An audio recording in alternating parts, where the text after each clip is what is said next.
welcome. Thank you for joining us on Morning Live this morning. Good morning, Vuyo, and all your viewers of Morning Live.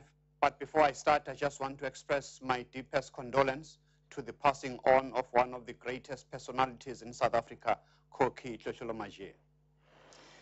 Now, thank you very much. Now, the ANC says the 1996 constitution was appropriate for a political transition, but it has proven inappropriate for social and economic transformation, and talks of second transition. Just talk a little bit about this. What are the areas of the constitution that are inappropriate for economic transformation for the country?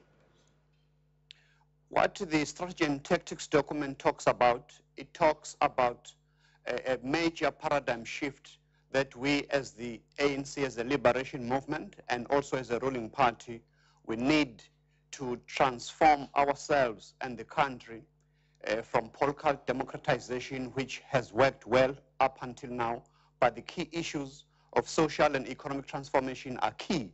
That is why everything we do as the ANC, both as a liberation movement and in government, must ensure that we change the conditions of life of our people and create a better life for the people of South Africa. So this is the second transition that we are talking about. So what are the elements in the constitution that limit the country's ability to arrive at this second transition? Well, I think if you are referring to a document that is not an ANC document. The document that we released yesterday, some of the issues that may impact on the constitution is the issue of creating capacity, especially at local government, when we look at the issues of provinces. One of those areas is that we're proposing that there has to be a blueprint on how the system of provincial and local government has to proceed in our country in order to ensure that we give more power to local government. As we know that our people feel government at a local level, especially with the patterns of migration that we have seen in South Africa, with the rapid urbanization. So issues such as housing, issues such as public transport, those are the issues that may require that we change the system of our provinces. But that will be determined by the process that is being proposed of a panel of experts that must do this study and also involve all political parties represented in Parliament and the people at large. Does this mean the ANC is supportive of this long-standing idea of doing away with the provinces and having, instead of a three-tier type of government, having a two-tier type of government? No, we're not saying that we should do away with the provinces, but the number of provinces has to be debated. As I say, that process will be determined after this panel of experts has made its report and the discussions within the party as well as in society at large.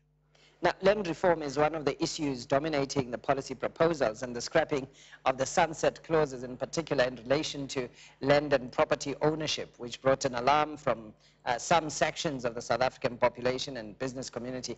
What approach is the ANC proposing to adopt as a working policy in this regard?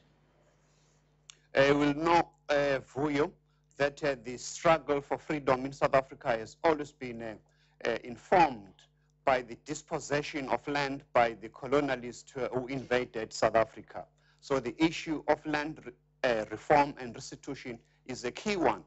You can realize as well that since 1994, even though there has been some progress, but there's not yet been a widespread issue of resolving this land question. So one of the things that is on the table is to look at we've determined that this willing buyer, willing seller has not produced the results that we want. So some of the proposals that are coming forth is to establish the land commission that will be able to ensure that it provides guidelines. We are also proposing a land valuer general in order to ensure that the issues of land can be determined in order to ensure that the exploitation of our people can come to an end, and we can be able to ensure that there is fair value when a government and communities are able to buy this land. Now, there's consideration that tampering with property rights might hinder economic growth, which could affect job creation. How do you react to that, but also just planning to balance these without compromising any of them? Well, we're not talking about the issue of changing that property clause in the Constitution. We're talking about the issues of implementing that part of our Constitution in a manner that will accelerate land redistribution in South Africa. Now, on a whole range of issues that appear, there's also self-introspection, including an admission that the ruling party is facing a crisis of credibility. People are beginning to doubt its capability to deliver social and economic change. What does the ANC propose to do about this particular issue?